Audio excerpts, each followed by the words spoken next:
اور اس مقام اور اس مرتبے پر ہیں کہ اللہ سے ملاقات کو ہم پسند کرتے ہیں، اللہ بھی تمہاری ملاقات کو پسند کرتا ہے۔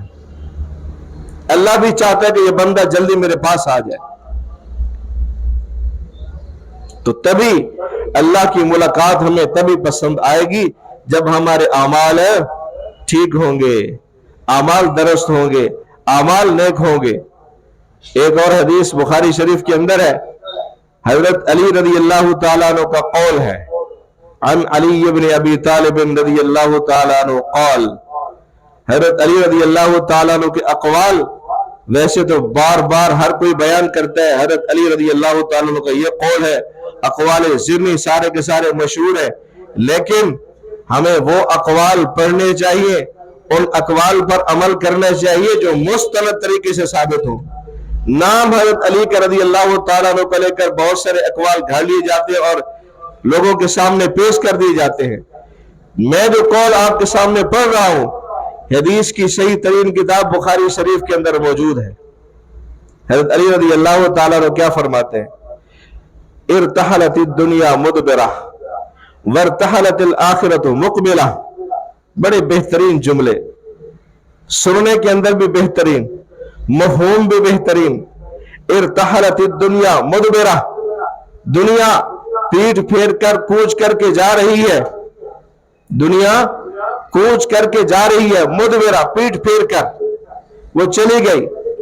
وارتحلت الآخرۃ مقبلہ، آخرت کوچ کر کے آ رہی ہے، وہ ہمارے سامنے آ رہی ہے، آخرت کوچ کر کے ہمارے سامنے آ رہی ہے، دنیا جا رہی ہے، آخرت آ رہی ہے۔ اور آگے فرمایا وَلِكُلٍّ مِّنْهُمَا بَنُونَ، دنیا آخرت ان میں سے ہر ایک کے بیٹے ہیں۔ کچھ لوگ ایسے ہیں جو دنیا دار دنیا پرست ہے، کچھ لوگ ایسے ہیں جو آخرت پرست ہیں، آخرت کی زندگی کو ترجیح دیتے ہیں، دنیا ان کے سامنے کچھ نہیں۔ کچھ لوگ ایسے ہیں جن کو آخرت کی کوئی پرواہ نہیں، وہ دنیا کے اندر مگر ہے، وہ سب کچھ دنیا کو سمجھتے ہیں۔ وَلِكُلٍّ مِّنْهُمَا بَنُونَ، ہر ایک کے بیٹے، ہر زندگی والے کچھ لوگ ہیں۔ پھر اس کے بعد کیا ارشاد فرمایا؟ فَكُونُوا مِنْ أَبْنَاءِ الْآخِرَةِ وَلَا تَكُونُوا مِنْ أَبْنَاءِ الدُّنْيَا، تم آخرت کے بیٹے بن جاؤ، آخرت والے بن جاؤ، دنیا کے بیٹے دنیا والے نہیں بنو۔ کیوں؟ فَإِنَّ الْيَوْمَ عَمَلٌ وَلَا حِسَابٌ، کیونکہ آج اس زندگی میں عمل تو ہے، حساب کوئی نہیں ہے۔ آج اس دنیا والی زندگی میں عمل ہے، حساب کوئی نہیں ہے۔ وَغَدًا حِسَابٌ وَلَا عَمَلٌ، اور کل جب مرنے کے بعد ہم قیامت والے دن اللہ کے حضور پیش ہوں گے تو پھر وہاں حساب ہوگا، عمل نہیں ہوگا۔ وہاں کوئی آدمی یہ چاہے گا میرے حساب و کتاب کے اندر یہ کمی رہ گئی، میرے حساب و کتاب کے اندر یہ کمی بیشی ہے، اس کو میں عمل کر کے پورا کر لوں، وہاں عمل کا موقع نہیں ملے گا۔ اس لیے آج جتنے عمل کرنے ہیں کر لو، یہ موت ہمیں یہ سبق دیتی ہے۔ تو سارے کوشش کریں گے کہ نہیں کریں گے؟ اپنے اعمال کو ٹھیک کرنے ہیں۔ اپنے اعمال کو ٹھیک کرنے میں سب سے پہلی بات کیا ہے؟ سب سے پہلی بات کیا ہے بھائی؟ 5 وقت نماز پابندی سے پڑھنا، خود بھی پڑھنا، گھر والوں بچوں کو بھی پڑھانا۔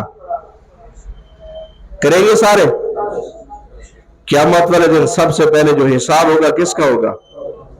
اس کی نماز درست نکل آئی، آگے کامیاب ہوتا چلا جائے گا، اور جس کی نماز خراب ہوگی تو آگے ان الصلاۃ تنہا عن الفحشاء والمنکر، قرآن کہتا ہے نماز بے حیائی برائی سے روکتی ہے۔ جب ہم صحیح معنی میں نماز پڑھیں، ٹکرے نہیں ماریں۔ نماز کوئی معمولی چیز نہیں ہے، نماز کیا ہے؟ اللہ کے سامنے پیشی ہے۔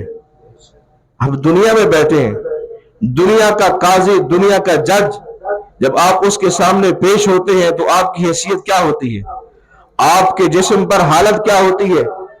وہ میرے منہ سے جج کی توہین آمیز کوئی جملہ نہ نکل جائے، میرے جسم سے کوئی ایسی حرکت ظاہر نہ ہو جس سے جج ناراض ہو جائے۔ بالکل ہاتھ باندھ کے ادب سے پوری توجہ سے کھڑے ہوتے ہیں، جج کی بات غور سے سنتے ہیں، جج کی طرف غور سے دیکھتے ہیں۔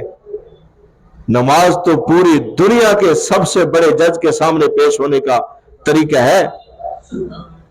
تو ذرا یہ تصور کر لیں کہ دنیاوی جج کے سامنے پیش ہوتے ہیں، ہماری حالت کیا ہوتی ہے، ہمارے دل کی حالت کیا ہوتی ہے، ہمارے دماغ کی حالت کیا ہوتی ہے۔ ایسے جب اللہ اکبر تکبیر تحریمہ کہہ کے نماز شروع کریں، آپ کی حالت یہ ہو کہ میں اللہ کے سامنے ہوں، اب اللہ سے گفتگو کرنا چاہتا ہوں، الحمدللہ رب العالمین الرحمن، یہ ساری اللہ سے گفتگو ہے۔ اتنا کچھ ہم نماز میں پڑھتے ہیں یا نماز میں جو ہم افعال ادا کرتے ہیں، وہ سارے کے سارے اللہ کے حضور میں پیش ہونے کے طریقے۔ اس لیے پورے دل و دماغ اور پوری توجہ، پورے دھیان کے ساتھ اللہ کا تصور کر کے اللہ کے سامنے کھڑا ہوں۔ دنیا کو سب کو ایک سائڈ پہ رکھ کے نماز پڑھیں، آپ کو وہ ایک رکعت اگر اس طرح پڑھیں گے، پھر آپ اپنے دل کے اندر محسوس کریں گے کہ واقعی مجھے بڑا سکون مل گیا۔ ہم تو آتے ہیں نا، بس آئے جلدی جلدی اللہ اکبر کی اور ٹکرے ماری، پتہ بھی نہیں ہوتا گھر کے اندر یہ کام، دکان کے اندر یہ کام، فلانا کام فلانا کام، بس دماغ میں یہ ہوتا ہے، اور جب نماز پڑھ رہے جلدی جلدی پورا کیا اور چلے بھاگ گئے۔ کہاں سے سکون ملے؟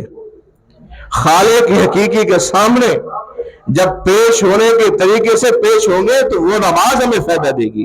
سب سے اعمال میں سب سے پہلا کام ٹھیک کرنے کا، نیک اعمال میں سب سے پہلا کام کیا ہے بھائی؟ نماز۔ باقی جتنے بھی کام ہے ٹھیک ہے، کرتے رہیں، نماز اس کو پابندی سے پڑھیں، پورے دھیان توجہ سے پڑھیں، اور دوسرے نمبر پر کسی کا حق نہ کھائیں۔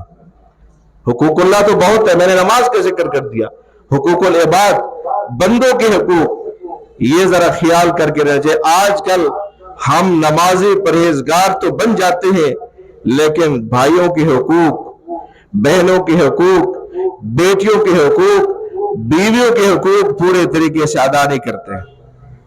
شادی کا موقع ہوتا ہے، نکاح ہو رہا ہوتا ہے، لکھ لو جی حق مار، 5 تولہ سونا، 10 مرلے زمین، یا 10 لاکھ 2 کروڑ، جو بھی حق مار لکھواتا ہے لکھوا لیا۔ پھر کیا خاوند زندگی میں وہ حق مار اس پر کبھی پورا دیتا ہے؟ دیتا ہے؟ وہ لکھواؤ جو دو، پھر جو لکھوا دیا وہ پورا پورا ادا کرو، یہ بیوی کا حق ہے۔ اگر آپ نے نہیں دیا، یہ آپ کے ذمے قرضہ ہے، اور جب میراث کا فتویٰ لکھا جاتا ہے تو اس میں پہلی بات یہ ہوتی ہے، حقوق ادا کرنے کے بعد باقی جو مال بچے گا پھر وہ اس طرح ورثاء میں تقسیم ہوگا۔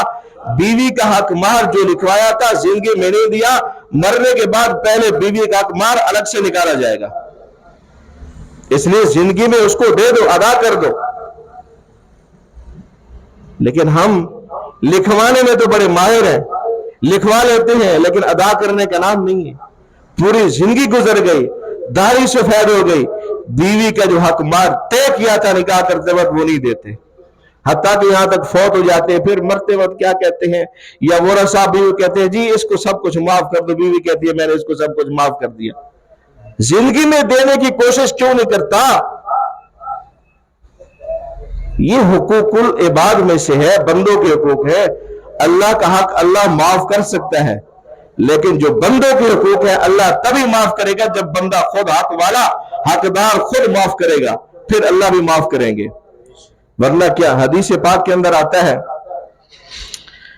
کہ ایک آدمی قیامت والے دن پیش ہوگا، پہاڑوں کے برابر اس کے پاس نیکیاں ہوں گی، لیکن ہوگا کیا؟